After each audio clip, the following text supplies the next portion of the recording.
जहां पर सोने के समान कमल विकसित थे, बड़ी शीतल सुगंधित अमृत के समान जल था वो। वहां पर कमल के समान, वहां सोने के समान कमल विकसित हो रहे थे। तो उन कमल की खुशबू से वो जल भी वहां पर बड़ा अमृत के समान था। ये गजेंद्र अपनी मादा हाथियों के साथ में जल को पिया। जल पीकर के उसी में स्नान करते हुए अपनी मादा हाथियों के साथ में वो जल कीड़ा करने लग गया। ये गजेंद्र वहां पर जल पीकर के स्नान करके अपनी मादा हाथियों के साथ में वहां पर जल कीड़ा करने लग गया। सुखदेव जी महाराज कहते कि हे राजन, उनको पता नहीं था कि उनके ऊपर बड़ी शीघ्र एक बड़ी आफत आने वाली है, दुख आने वाला है। वो अपने मत में आकर के हाथियों के साथ में जल कीड़ा कर रहा था।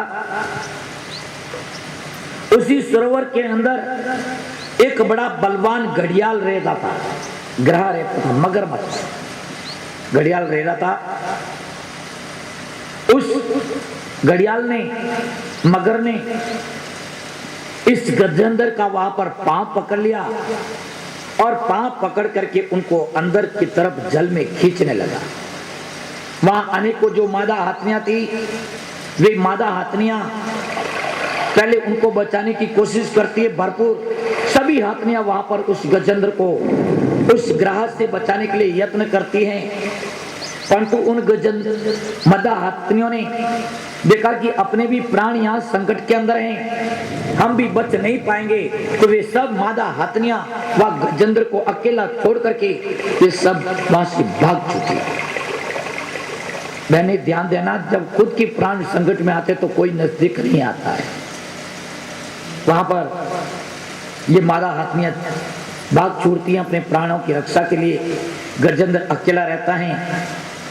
वहां पर अनेकों वर्षों तक गज और गजेंद्र और इस ग्रह के बीच में हजारों वर्षों तक वहां पर आपस में युद्ध चलता रहा सरोवर के अंदर। नहीं तो ग्रह उस गजेंद्र को छोड़ता है और नहीं गजेंद्र वहां पर मर रहा है। इस तरह से हजारों वर्ष वहां पर बीत गए, गजेंद्र फिर भी जीवित। यह देख करके देवताओं के भी बड़ा आश्चर्य हो गया। उधर ग्रह को और उत्साह बढ़ गया। गजेंद्र अपनी रक्षा में उनको बड़ा अभिमान था बल का कि मैं बड़ा बलशाली हूं, मेरी हुक्कार मात्र से हिंसक जंतु यहां से भाग जाते हैं।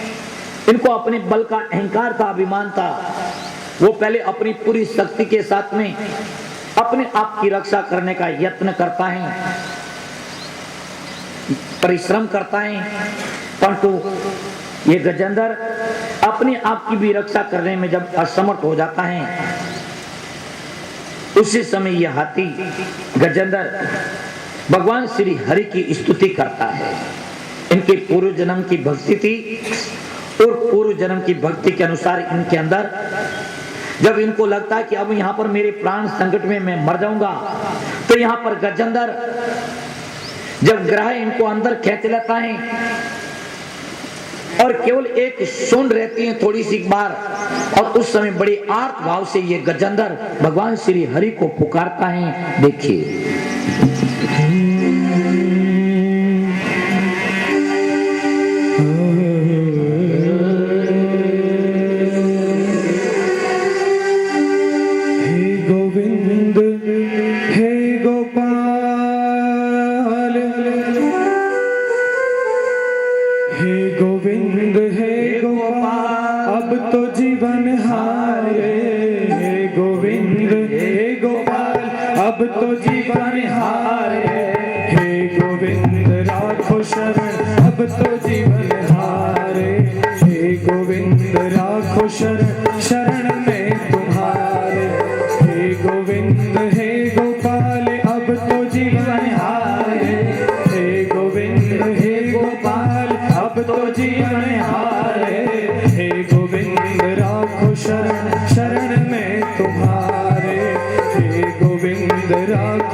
शरण में तुम्हारे।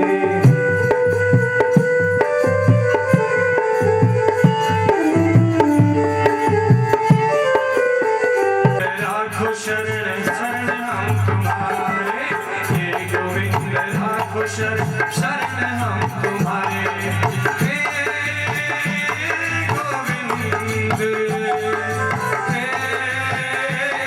गोपाल हे गोविंद हे गोपाल।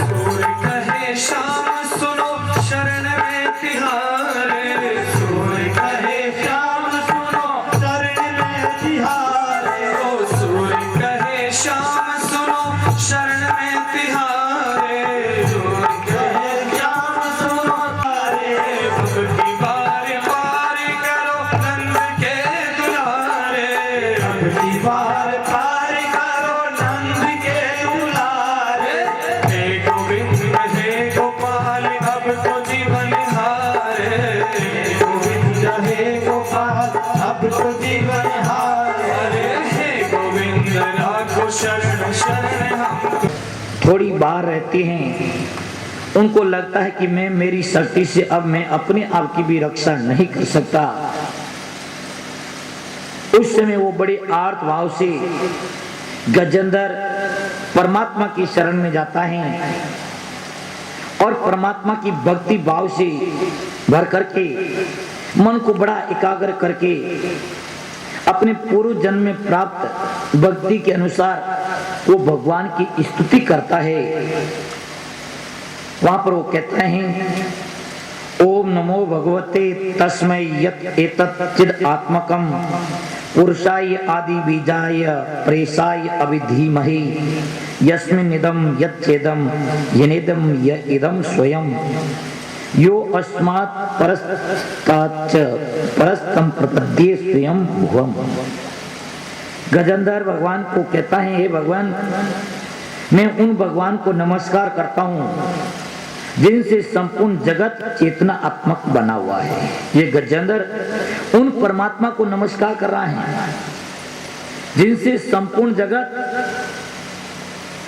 एतत् चित आत्मकम संपूर्ण जगत जो चेतन में बना हुआ है उस परमात्मा को मैं नमस्कार करता हूँ।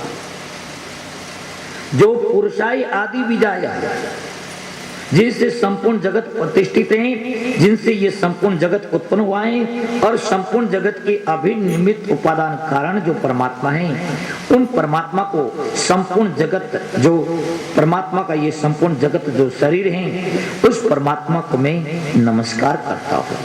मैं उसी परमात्मा की शरण में हूँ। इस तरह से वहां पर वो गजेंद्र परमात्मा को इस तरह से स्तुति करता हुआ कहता है हे भगवान, मैं आपकी शरण में हूँ, आप मेरी रक्षा करें। जब वहां पर गजेंद्र बड़ी आर्त भाव से वहां पर स्तुति करता है भगवान को और भगवान से प्रार्थना करता है हे भगवान आप मेरी रक्षा करें, उसी समय वहां जल के अंदर जो कमल का फूल था, उस कमल के फूल को वहां पर वो लेता है अपने ठुंड में और लेकर के वहां भगवान को अर्पण करता हुआ कहता है भगवान हरे राम। पूरा शब्द भी नहीं निकलता उनका, वहां पर केवल आधा शब्द निकलता है और आधे शब्द के अंदर परंतु आर्त भाव होता है और उस आर्त भाव के अंदर भगवान अपने लोक के अंदर उस भगत की आर्त पुकार सुनकर के तुरंत अपने शंख चक्र गदा पद्म आदि धारण करके गरुड़ पर अश्वार होते हैं। भगवान श्री हरि अपनी भगत की रक्षा करने के लिए आते हैं, परंतु भगवान को पता चलता है कि ये गरुड़ जो मेरी सवारी है, ये मेरे गरुड़ ये मेरी भक्त की रक्षा के समय ये मेरे को नहीं पहुंचा सकते। भगवान अपने गरुड़ को भी छोड़ देते हैं और गरुड़ के ऊपर से छलांग लगा करके भगवान अपने वेग से तुरंत वहां पर दौड़ पड़ते हैं और वहां पर जो गजेंद्र अंदर डूब रहा था सरोवर के अंदर, ग्रह उनको अंदर खींच रहा था, उनके प्राण अब बचाना बहुत आवश्यक हो गए थे, आर्तव आवश्यक करा, तुरंत भगवान वहां आते हैं और उनको अपने चक्र के द्वारा, सुदर्शन के चक्र के द्वारा ग्राह का वहां पर वध करते हैं और गजेंद्र को वहां पर मुक्ति दिलाते हैं। इस तरह से भगवान श्री हरि वहां पर गजेंद्र की रक्षा करते हैं। देवता लोग सभी लोग वहां पर भगवान की जय जयकार करते हैं, बोले चार भुजानाथ की। इस तरह से वहां पर गजेंद्र की रक्षा हुई। ये गजेंद्र, यहाँ पर सुखदेव जी महाराज कहते हैं कि हे राजन, ये गजेंद्र और ग्रह ये पूर्व जन्म में, ये जो मगरमच्छ था ना, ये ग्रह पूर्व जन्म में हो नामक गंधर्व था। ये महिषी देवल के श्राप से ये ग्रह बन गया था। ये जो सरोवर के अंदर जो ग्रह था ना मगरमच्छ, ये पूर्व जन्म के अंदर हो नामक गंधर्व था और महिषी देवल के श्राप से ये ग्रह बन गया था। भगवान की स्तुति की और परिक्रमा की और वो ग्रह जो भगवान ने उसका वध किया वो अपने मुक्त हो गया और वो निष्पाप होकर के भगवान को प्राप्त हो गया। और ये गजेंद्र जो हाथी था, ये गजेंद्र पूर्व जन्म के अंदर पांड्य देश के इंद्रद्युम्न नामक ये भगवान का बहुत बड़ा भक्त था। ये गजेंद्र ये पूर्व जन्म के अंदर ये पांड्य देश का इंद्रद्युम्न नामक ये बड़ा भगवान का भक्त ये राजा था। एक दिन वहां पर जोग संजोग से अगस्त ऋषि आए थे उनके यहाँ पर। तो ये अगस्त ऋषि आए तो वहां पर भगवान का भजन कर रहा था। वो आंखें बंद करके भगवान के ध्यान के अंदर बैठा हुआ था। अगस्त ऋषि वहां आते हैं तो ये आंख नहीं खोलता है, अगस्त ऋषि को नमस्कार तक नहीं करता है, उनको अवकार तक नहीं देता है। तो वहां अगस्त ऋषि वहां अपनी शिष्य मंडली के सहित वहां आते हैं और ये राजन इंद्रद्युम्न वहां पर ध्यान के अंदर, जब ध्यान के अंदर वहां पर बैठा था आंखें बंद करके। वहां अगस्त ऋषि ने देखा कि ये मैं आया और इसने राजा ने मेरे को देख करके चुपचाप ये भगवत आराधना में लग गया कि मैं तो आया इनके घर और मेरे को देख करके ये चुपचाप भगवत आराधना में लग गया।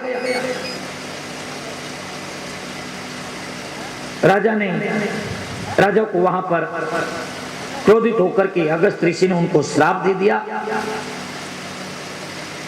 तो गुरुजनों से शिक्षा प्राप्त नहीं की। वहां अगस्त ऋषि कहते कि हे राजन, तुमने अपने गुरुजनों से तुमने शिक्षा प्राप्त नहीं की तो अभिमानी होकर के परोपकार से परागमुख होकर के मनमानी कर रहा है कि मैं तेरे घर पर, तेरे द्वार पर मेरी पूरी शिष्य मंडली के साथ आया और तेरा फर्ज बनता है कि घर पर आए हुए साधु संतों का मान करे, सम्मान करे, उनकी सेवा करे।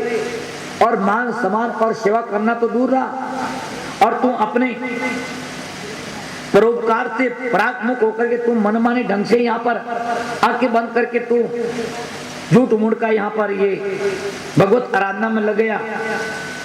तुम ब्राह्मणों का अपमान करता है। ध्यान देना बहने, वहां पर अगस्त ऋषि ने कहा कि तुमने हम लोगों का अपमान किया, इसलिए हे राजन, जहां हाथी के समान तू जड़ बुद्धि हो जाए। वह अगस्त ऋषि ने इनको श्राप दे दिया कि हाथी के समान जड़ बुद्धि हो जाए। जड़ बुद्धि। देखो बहने,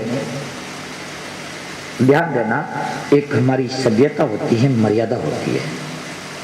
हाँ, आप भजन करें, भगवान का स्मरण करें, जप करें, ध्यान करें, परंतु शिष्य को ये जप, ध्यान, पूजा पाठ ये कब करना चाहिए? यदि अपने यहाँ पर गुरुजन है तो गुरुजी की सेवा से पहले गुरुजी की सेवा में हम नहीं लगते हैं, उनसे पहले ये जप आदि सब करके बैठ जाना चाहिए यदि होवे तो। और गुरुजी तो वहां पर उनकी सेवा की आवश्यकता है और उस समय तुम वहां पर अपनी माला लेकर के, पूजा लेकर के वहां पर फ्रूट की तरफ बैठ जाते हो तो ये बहुत बड़ा दोष होता है, बहुत बड़ा दोष है। के संत ऋषि मुनि अपने यहाँ पर आए हैं, तो पहले उनकी सेवा करना हमारा दायित्व बनता है। यहाँ पर जो ब्रह्मचारी गुरुकुल में रहते हैं ना, तो वो ब्रह्मचारी भी गुरुजी के उठने से पहले पहले उठ जाते हैं और उठ करके वे अपने नित्य कर्म से निवृत्त होकर के संध्या वंदन आदि सब करके वे एकदम गुरुजी के उठने से पहले वे गुरुजी की सेवा के अंदर वही तत्पर रहते हैं। आपने देखा होगा रामचरितमानस के अंदर कि भगवान राम विश्वामित्र के साथ उनकी यज्ञ की रक्षा करने को जाते हैं, तो वहां पर विश्वामित्र नहीं उठते, उनसे पहले राम और लक्ष्मण उठ जाते थे। अपने निजी कार्य से वे निवृत्त होकर के अपनी जो संध्या वंदन आदि पूजा पाठ जो भी है सब कर लेते थे और अपने गुरु की सेवा में रत्ती मात्र कहीं वो कमी नहीं आने देते थे। तो इसी तरह से ये राजा जो इंद्रद्युम्न है था, भगवान का बड़ा भक्त था, भक्ति करता था, इसमें कोई संशय नहीं। पहले ध्यान देना कहां हमारा दोष आ जाता है। था भगवान का भक्त, वो भक्ति करता, ये अच्छी चीज थी। परंतु वहां पर अगस्त ऋषि अपनी शिष्य मंडली के सहित आए, तो वहां पर उनका उस समय फर्ज बनता है कि संतों के स्वागत करे, उनको मान करे, उनकी सेवा करे। अरे उनकी भक्ति का ही तो फल है कि उनके घर आज बिना बुलाए अगस्त ऋषि अपनी पूरी शिष्य मंडली के सहित आए। और तुम जो भक्ति का फल तेरे को मिला और उस फल को तू नहीं पा रहा है, तो वहां पर अगस्त ऋषि वहां पर क्रोधित होकर के उनको श्राप दे दिया कि जा तो हाथी के समान जड़ बुद्धि हो जाए।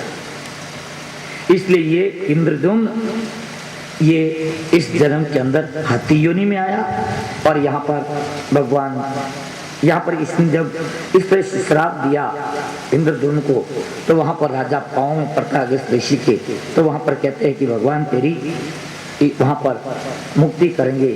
इस तरह से यहाँ पर ये गजेंद्र और ग्रह ये पूर्व जन्म को यहाँ पर सुखदेव जी महाराज ने बताया। इनके बाद में यहाँ पर दुर्वासा ऋषि का श्राप देवताओं को लग जाता है। देवताओं को दुर्वासा ऋषि देवताओं को श्राप देते हैं और उन दुर्वासा ऋषि से ही ये देवता लोग श्रीहीन हो जाते हैं। लक्ष्मी जी पाताल लोक में चली जाती है इनको छोड़ करके, और इन देवताओं की बड़ी दुर्दशा हो जाती है। ये देवता लोग भगवान की शरण में जाते हैं, भगवान से प्रार्थना करते हैं ब्रह्मा जी को लेकर के, तो वहां पर भगवान श्री हरि इन देवताओं और ब्रह्मा जी की स्तुति से प्रसन्न होकर के वहां पर कहते हैं कि हे ब्रह्मा जी, इस समय दैत्यों और दानवों के अनुकूल समय है। इस समय दैत्यों और दानवों के अनुकूल समय है। जब तक इन देवताओं के अनुकूल समय नहीं आता है, तब तक आप लोग दैत्यों से जाकर के संधि कर ले।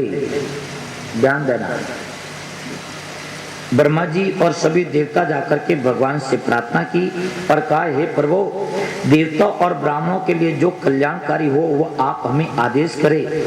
तो भगवान श्री हरि वहां पर कहते ब्रह्मा जी को और सभी देवताओं को कि हे देवताओं, हे ब्रह्मा जी, इस समय दैत्यों और दानवों के अनुकूल समय है और जब तक अपना समय ठीक नहीं आता, जब तक शत्रु के साथ में संधि कर लेना चाहिए।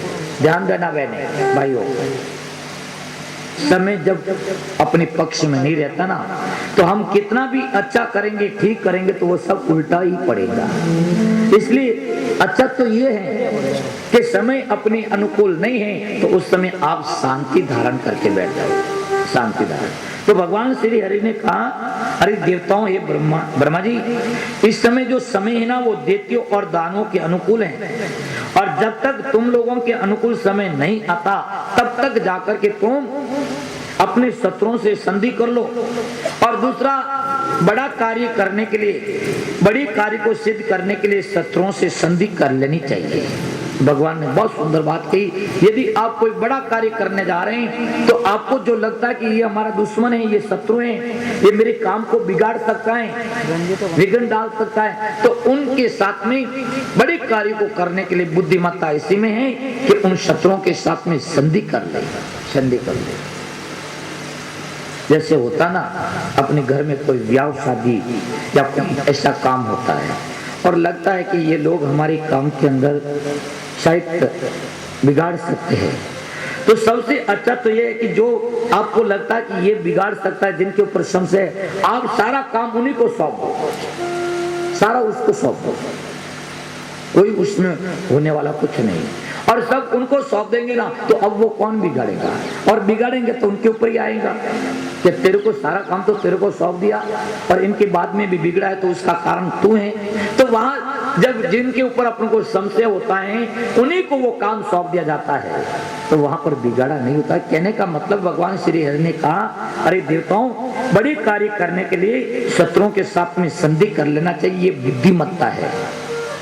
आप लोग अमृत निकालने का प्रयास करें। हे देवताओं, तुम लोग समुद्र मंथन करो और समुद्र मंथन से अमृत निकलेगा, और अमृत निकालना बहुत बड़ा कार्य है, इसलिए तुम इन कार्य के लिए देवताओं के साथ में जाकर के संधि कर लो। अमृत जब निकलेगा तो अमृत पान करके तुम सभी प्राणी अमर हो जाओगे। इस तरह से भगवान ने वहां पर कहा।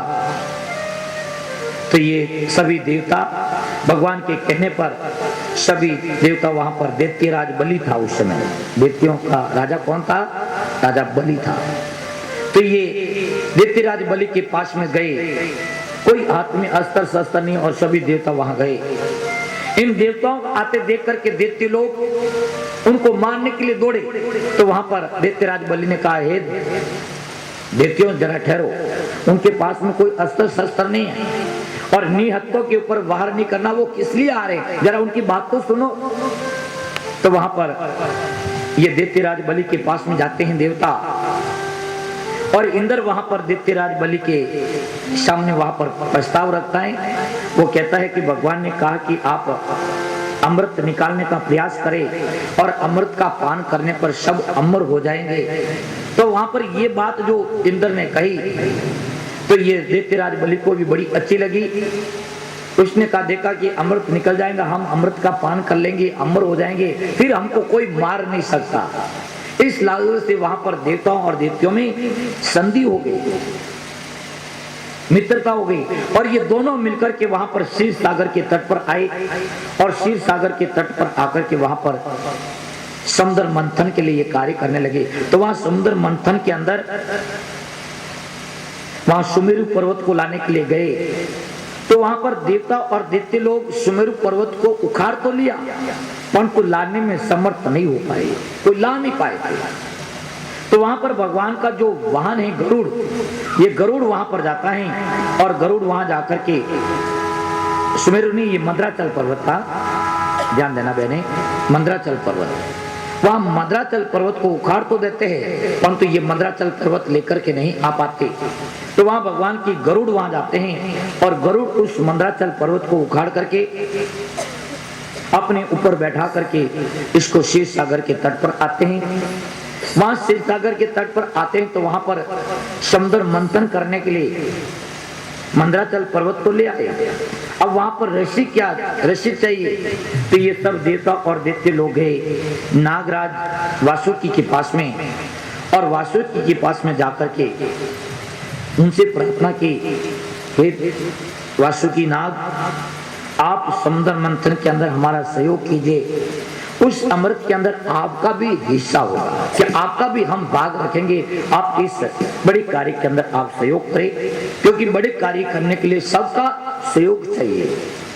तो वहां पर ये देवता और दैत्य वासुकी नाग के पास में गए, तो वहां पर वासुकी नाग को वहां पर रस्सी बनाई, तो वहां पर मंदराचल पर्वत के चारों तरफ वहां वासुकी नाग को लगाया, और वहां पर देवताओं ने वासुकी नाग का मुख का भाग पकड़ लिया, जो नाग का जो मुख था, मुख के भाग को पकड़ लिया।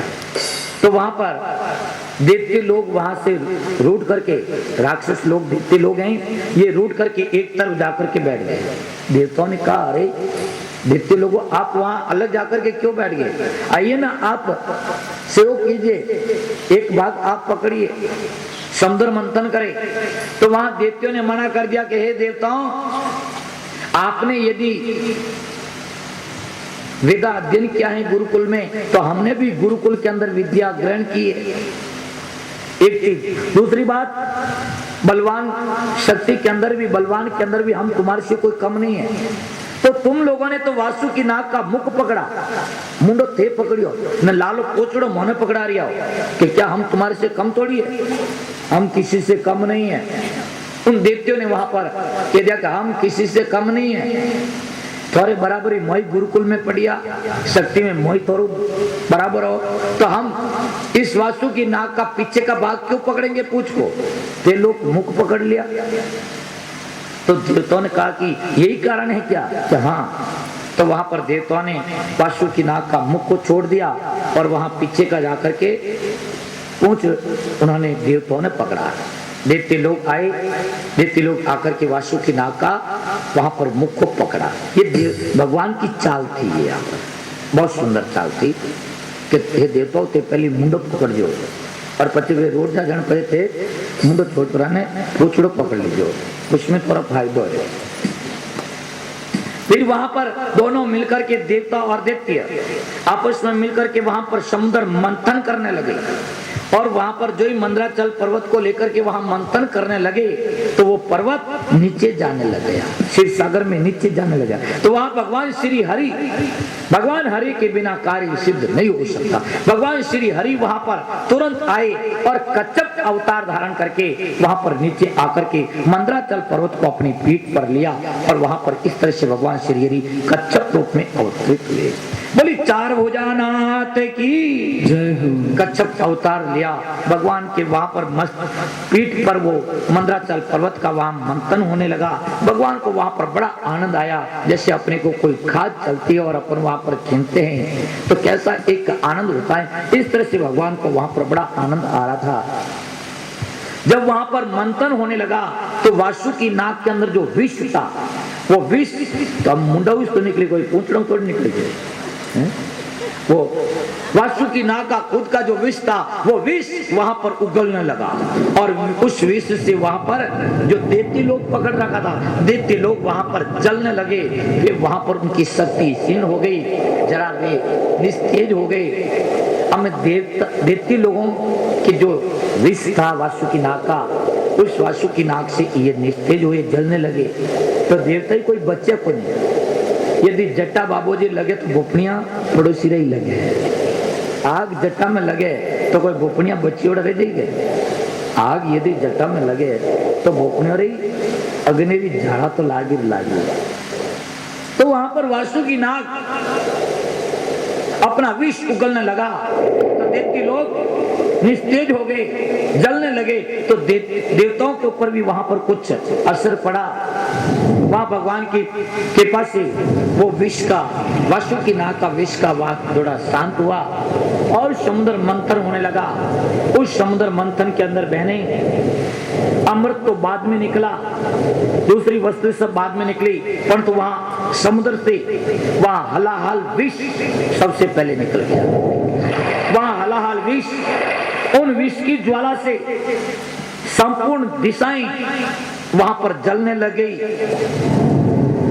उन विष की ज्वाला से कोई नहीं बच पा रहा था, बचने का कोई उपाय नजर नहीं आई। सभी देवता और दैत्य सब घबरा गए। प्राणी मात्र का प्राण वहां पर जीवन संकट में पड़ गया, अब कौन रक्षा करे।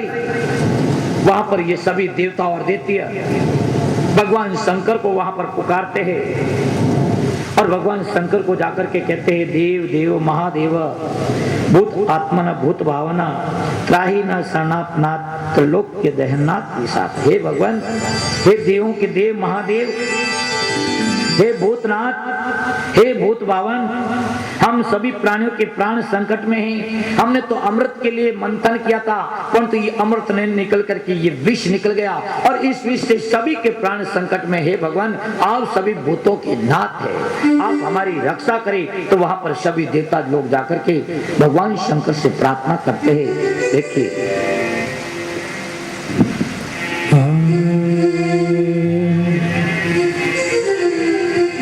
शिव समान दाता नहीं, शिव समान दाता नहीं, तो विपत्ति विदारण हार, लज्जा सबकी राखियो शिव नंदी के सवार। हो त्रिपुरारी भोले भंडारी, धरे तेरा ध्यान रे, आज रखियो सभा में मेरा ध्यान रे। ओ त्रिपुरारी भोले भंडारी, धरे तेरा ध्यान रे, आज रखियो सभा में मेरा ध्यान रे।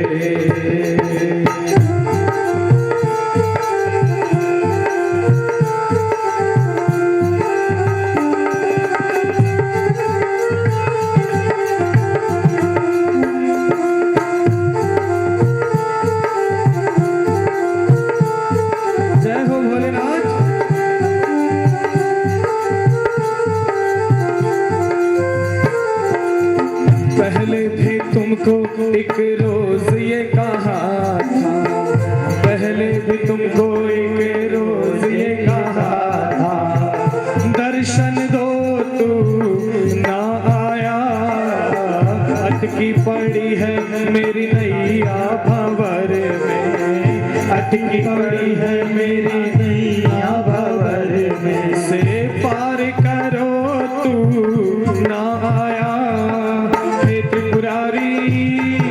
हे सुखकारी, हे सुखकारी, हे दुखहारी, दूर करो बीमारी, तेरे दर पे सवाली चल के आया, हरो मोह माया, करो कल्याण रे, आज रखियो सभा में मेरा मान रे। ओ त्रिपुरारी भोले भंडारी, धरे तेरा ध्यान रे, आज रखियो सभा में मेरा मान रे।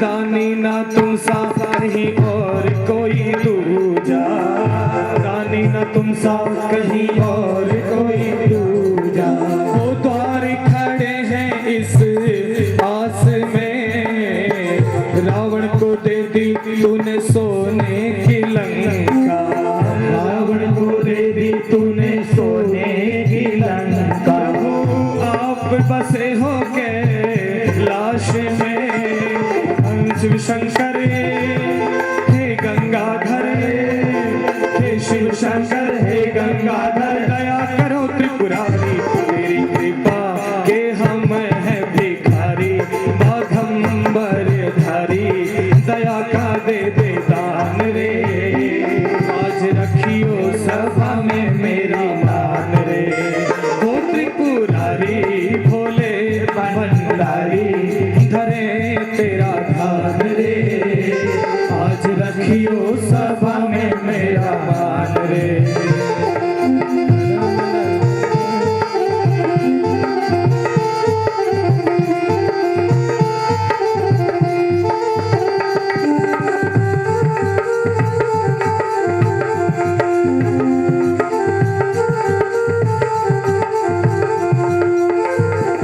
तो देवों के हित किया रे हला हल, देवों के हित किया रे हला हल, हो नीलकंठ कह लाते हो,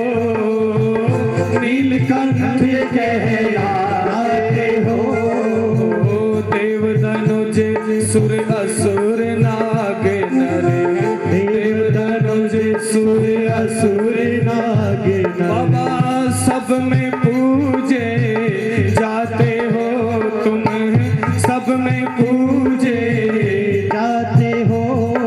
हे प्रलयंकर मस्तक शशिधर, हे प्रलयंकर मस्तक शशिधर, मुंड माल लागे शर लगी आशा, दर्श का तेरे प्यासा है ग्यार सी लाल रे।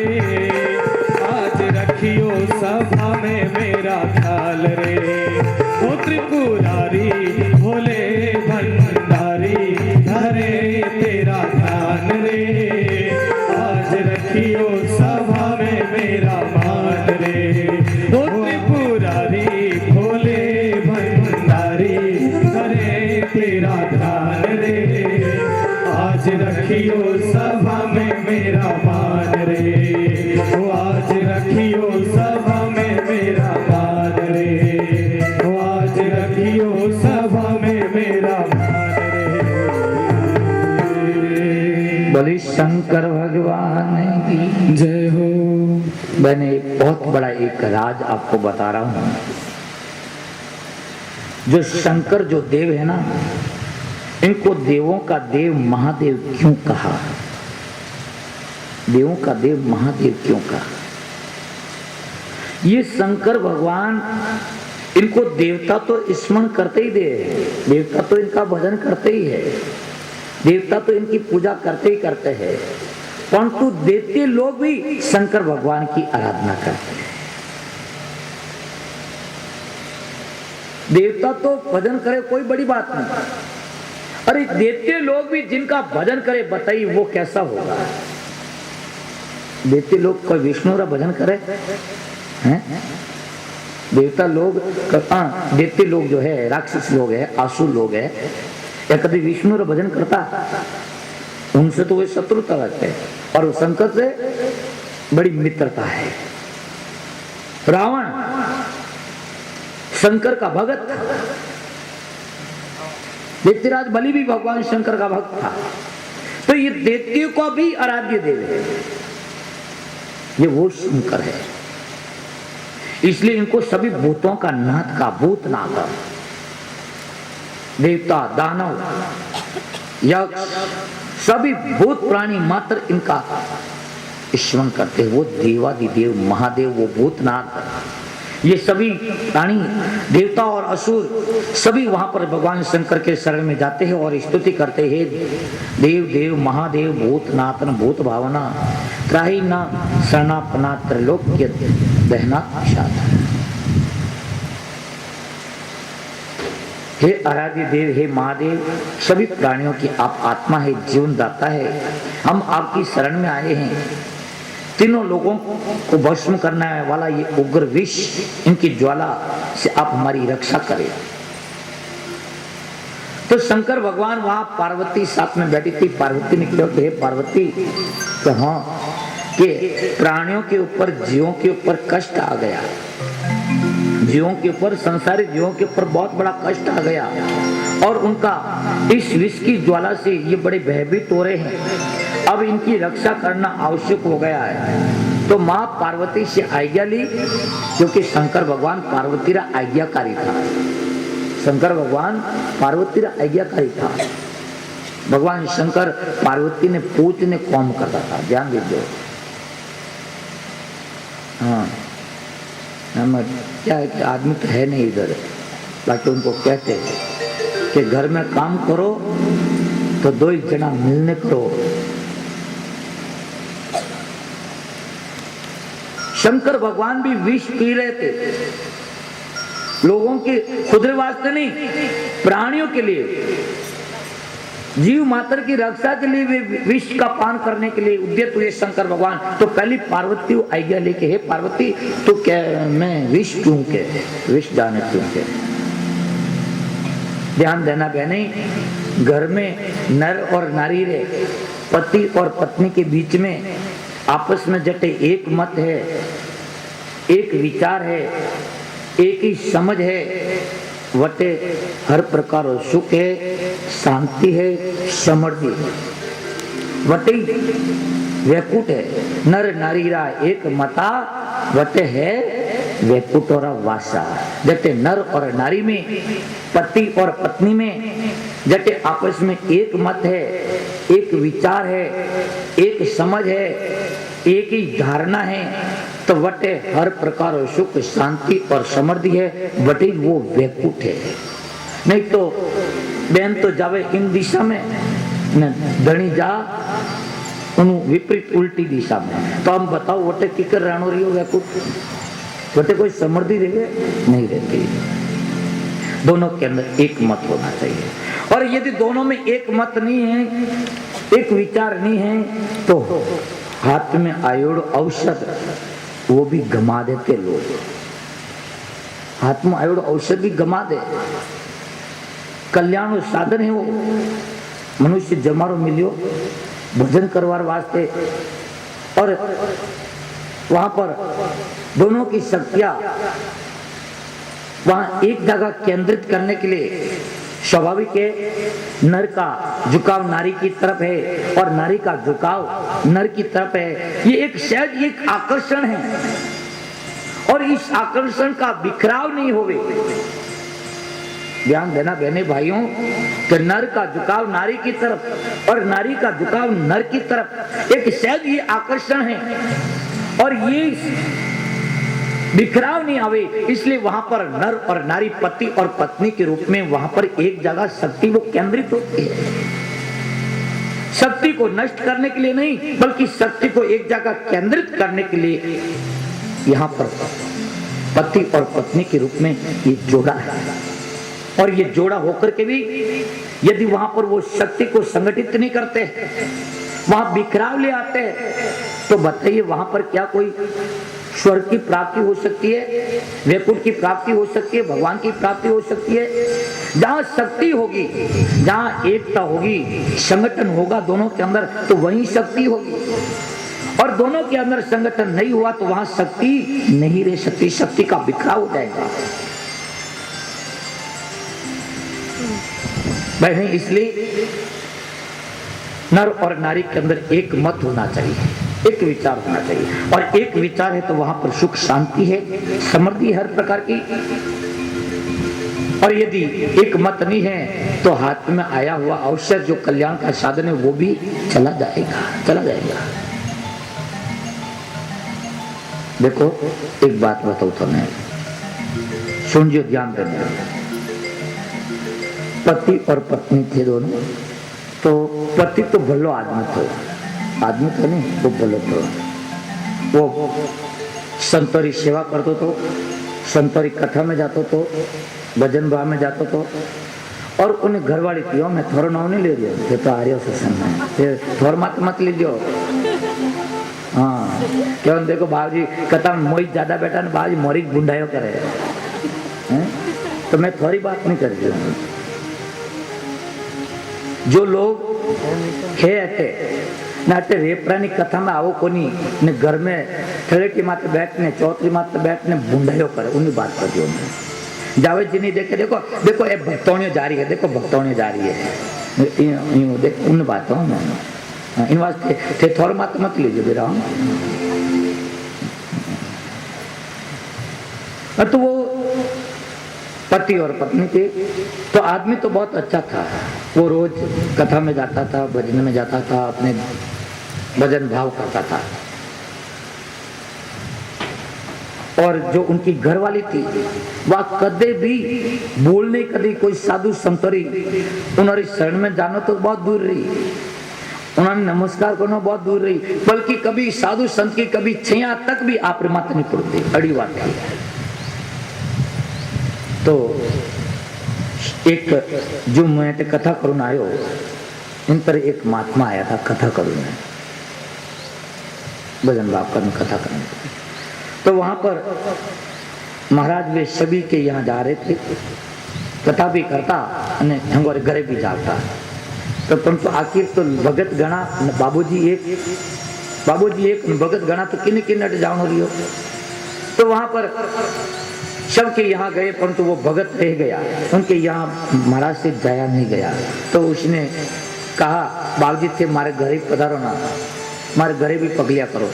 तो बाबूजी ने कहा भाई देख मेरे समय हो गया, मेरे को वापस जाना, आगे मेरा काम प्रोग्राम है और कार्यक्रम है, मैं अमल के आओ जन थारे घर आऊँ थे। अमल के तू के बाबूजी पक्की बात के पक्की बात, अमल के आओ तो सीधो मैं थारे घर ही जाऊंगा। तो उस समय बाबूजी आए नहीं, गए नहीं और वे चले गए वापस। कुछ समय के बाद में 8-10 महीनों के बाद में, साल भर के बाद में महाराज वापस आए और जय बाबूजी वापस आया आवतो ही बाबूजी बस स्टैंड माथे उतरिया था। उतरते ही रिया वो भगत क्यों नहीं रहे, वो तो बस स्टैंड माथे मिल गयो। बस में नीचे बस स्टैंड बाहर निकलते वो भगत मिल गयो। भगत ने कहा अरे बाबूजी आया, बाबूजी आया। बाबूजी ने जान नमस्कार करिया, बाबूजी हरिओम। बाबूजी के भगत क्या कहने का आया कि बस मैं आयु जो देख ले, जोड़ा डंडा मारा हाथ में है, निकलियो बस स्टैंड बाहर। क्या आपने याद है बात कोई? क्या आप पहली बार कोई कहते हो कि मैं अमल के आओ जाना, मैं सीधो थारा घर आऊँ क्या? भगवान ने मिला दिया और बता दिया। तो तू क्या तार घर ही पर आ लो क्या? बाबू जरूरत कोई नहीं, रोना जी क्या जटी उदयपुर से तो जरूर थोड़ी के एक साइड में रह करके पानी पिलावे। तो वहां पर वो भगत महाराज को लेकर के जाता है, लेने निकले और बाबूजी ने कहा बाबूजी थोड़े थे कोई सब्जी जीमिया करो, मैं थोड़े वास्ते सब्जी लेना हूँ। महाराज के भाई जो भी शायद मिल जाती, नहीं तो थोड़े कोई पसंद है। तो वहां महाराज अपनी सब्जी पसंद की सब्जी बताई और कहा कि बाबूजी मैं थोड़े वास्ते फल लेना हूँ, मिठाई लेना हूँ, मैं सब्जी लेना हूँ, थे मारे घरे हलो के, थे मारे घरे चलो।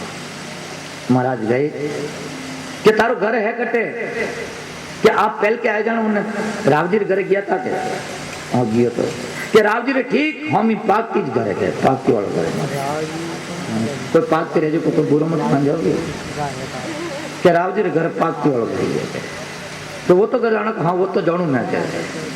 तो आप बेटा हलो मैं आप लिए सब्जी मिठाई फल लेना हूँ के। भगत गया सब्जी मंडी में, फ्रूट मार्केट में, हलवाई मार्केट में और बाबूजी आपरा जोड़ा डंडा लेने सीधा उन भगत रे घरे गया। भगत रे घरे जाते ही बाबूजी हर हर क्या हर हर महादेव। वहाँ भगत के आंगन में गए तो भगत की घरवाली थी, वो घर में थी। उसने देखा ये महाराज ये बेर पाचा कटाई गया क्या? पहले आया था महाराज जने मोरा धनी 20 दिन तक कटे कोम मात धंधा माते नहीं ज्ञान है बाबूजी रे लारी गए बोंदरे तरह लटक तारा फिर बोकरिया कौम एक रत्ती मात्र करियो ने ए बेर बाबूजी। और वही मारे घरे एकदम बाबूजी को देख करके उनका एकदम थोबड़ा वो सूझ गया।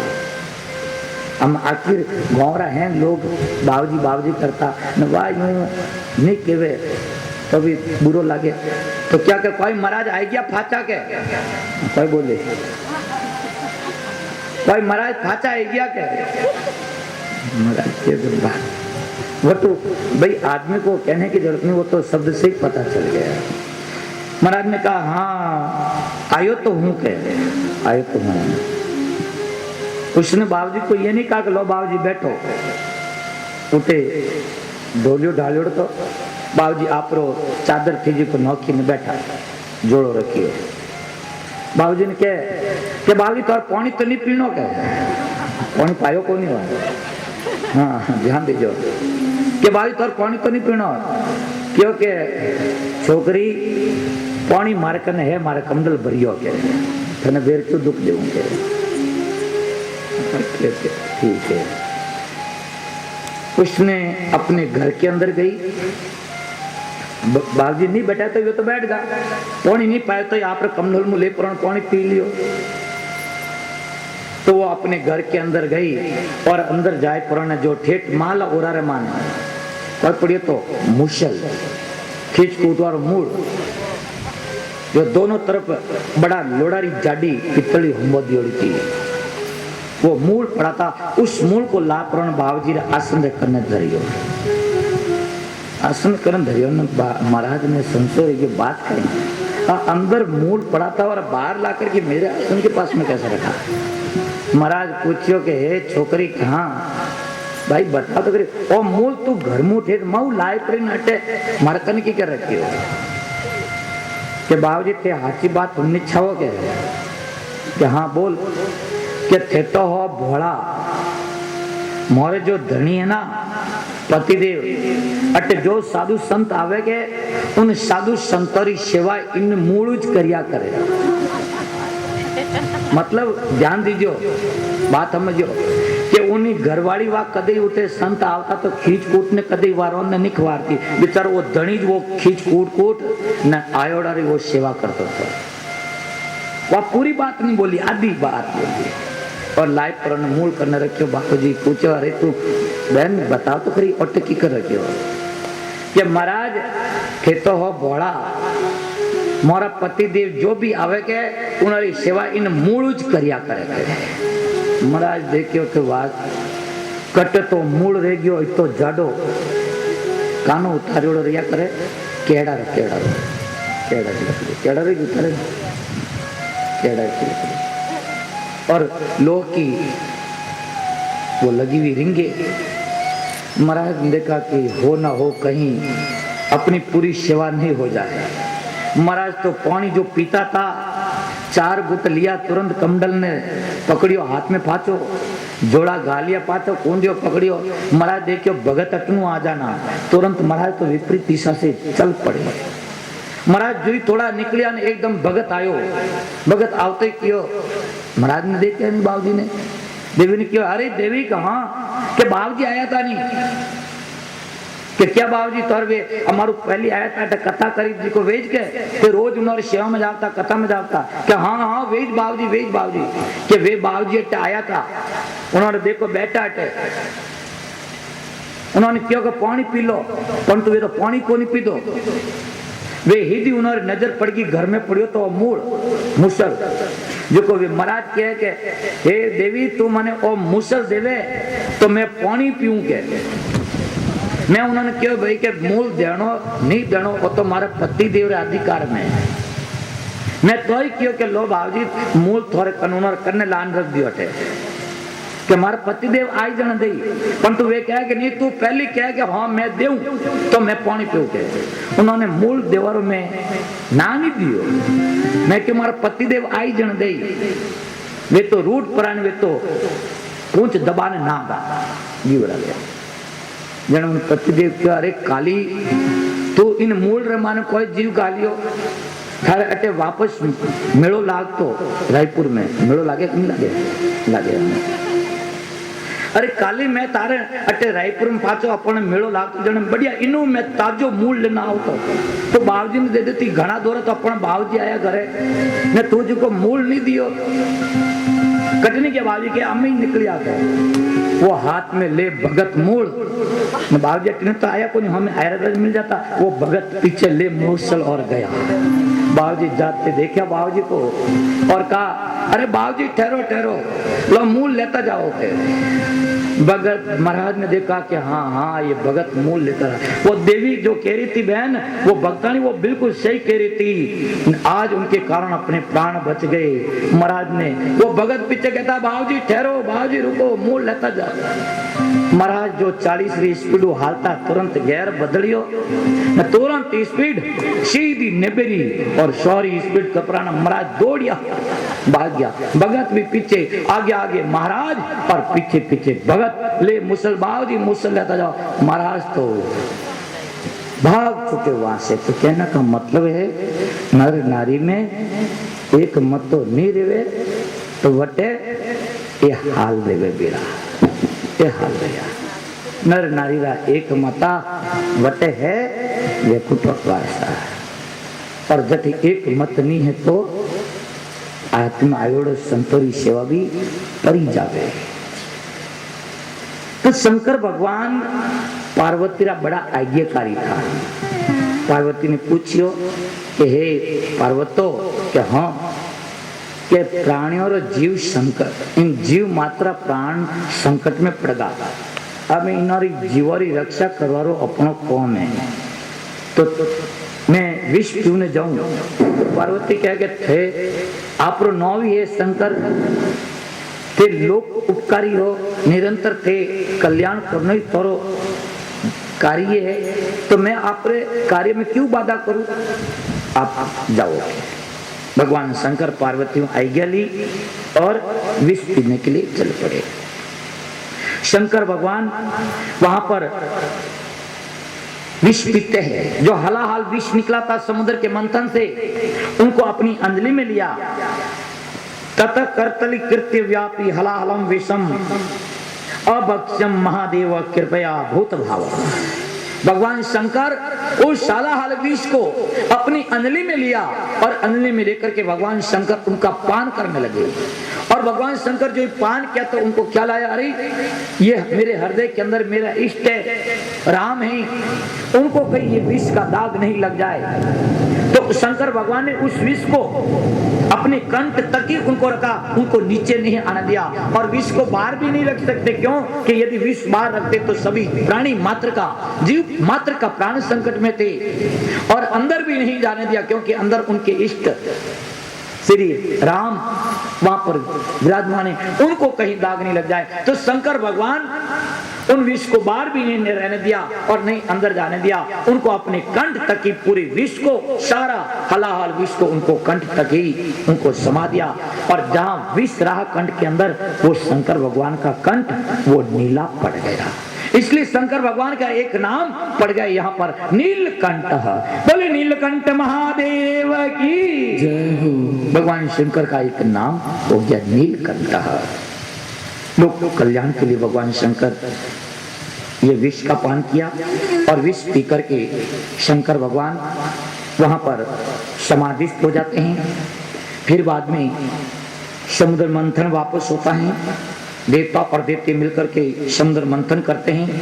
अनेकों प्रकार की वस्तु निकलती है। सबसे पहले कामधेनु निकलती है, उच्च स्वर घोड़ा निकलता है, ऐरावत हाथी निकलता है, कल्प वृक्ष निकलता है, वहां पर लक्ष्मी निकलती हैं।